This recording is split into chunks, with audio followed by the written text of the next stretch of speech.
The CDC is recommending all Americans wear masks if they are in an area with significant community spread. Again, your task force has identified Des Moines as an area of concern. You've come under criticism for not wearing a mask recently, and one of your staffers just tested positive. Right. Respectfully, Mr. Vice President, why were you not wearing a mask today? And she says some of the debris that they found, like this piece of green tin, they have no idea where this came from because it didn't come from their farm. But when you take a closer look at each of these counties, there's another trend. All of the counties that will be sending the request forms have mostly Democratic voters. No one is here right now. Is that because they're following the order? They're reading the sign? Is it because they know they're on live TV? I don't know. There are undoubtedly many more loaves of bread in the rubble behind me. Woods told me that this production facility could make around 600,000 sandwiches a week. Right now, I can tell you there are protesters on the interstate. If you see in the distance, there are those lights in the distance. Those are people. Oh! Okay, we have flashbangs going on. We got people running. We are going back here. I asked Pete Buttigieg earlier today if it's all a little surreal that he's come this far in this process. At Timber Ridge in Shellsburg, where the tears left by the August derecho are far from gone. Oh my God. The tears inside Lisa Jordan's new home are just starting. I was speechless. That's hard to do. Yes. Kendra Aris has spent the last 3 months here, turning an old beat-up trailer into Lisa's new home. And here's your room. Oh my God.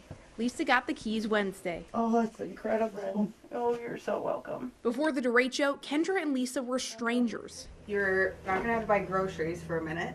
Now Kendra's leaving the fridge full and pajamas waiting on each bed. Because you need new PJs. Yeah. Kendra's family even made a quilt for Lisa's. I mean, I've spent a lot of time in there, and I practically lived there for a long time, for the last 3 months. But I just know it feels like home, and that's really my favorite part. Do you remember where your room is? A home for Lisa and her 2 boys.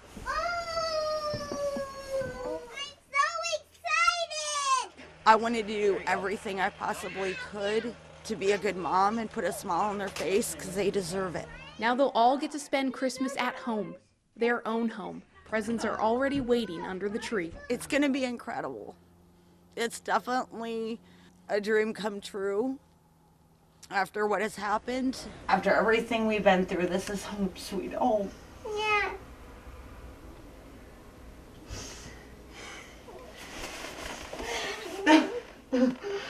In Shellsburg, Mary Green, KCRG TV9 News. I love you boys so much. As long as we got family around, that's the only thing keeping us together. Isaac Chapman relies on his family because he's been stuck in his apartment for nearly a week. Yeah, I can't even move out my doorway. You see how it is. So I've just been sitting in the doorway. Isaac's wheelchair can't get over the debris on his doorstep, and when he looks out, this is what faces him. Terrible. That could have been it could have been our house or something, and whatever. Could have been us. The city of Cedar Rapids says more than 1,000 homes have signs like this one out front, saying they're now unlivable. And almost a week after this storm, this is what someone's front lawn still looks like as I walk around broken glass, nails, and exposed wires. And this, someone's homework and other remnants of people's lives now scattered throughout the city after a storm strong enough to tear off roofs and walls. Neighbors don't know where the people who lived in this apartment went. Scary. It's scary. Desiree Burton's been walking around all this week, checking up on her neighbors, because she says barely anyone else has. No Red Cross. I saw a Red Cross truck earlier today. I have not seen any city officials. Even if I would recognize them, I've not seen them. The people who live here have no hot water, no food, no power.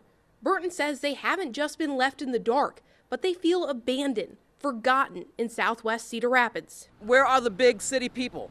We are paying them. We have voted you guys in. I understand that you guys may have had trouble yourselves.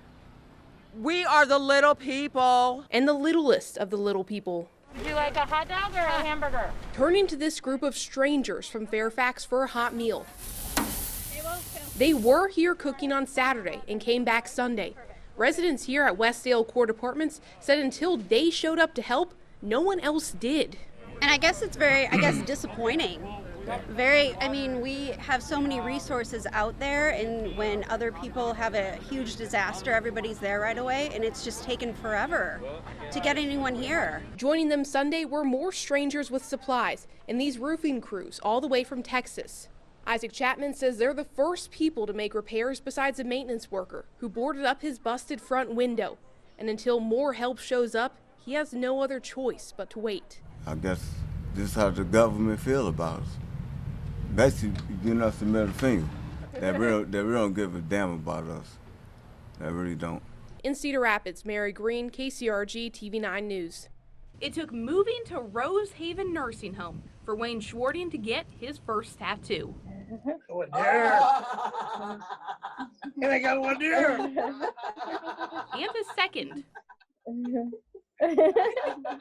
Karen Von Leenen got a few too. My rose on my hand here looks pretty sad. Karen didn't show us her other tattoo. The smiles on her face, you can't replace a feeling like that. If those smiles prove anything, it's that the Marengo Nursing Home's Booze and Tattoos event was a hit. They got to be creative with it and really express who they are through something so simple and so fun. Booze and Tattoos is just the latest activity that Rose Haven's hosted over the last several months.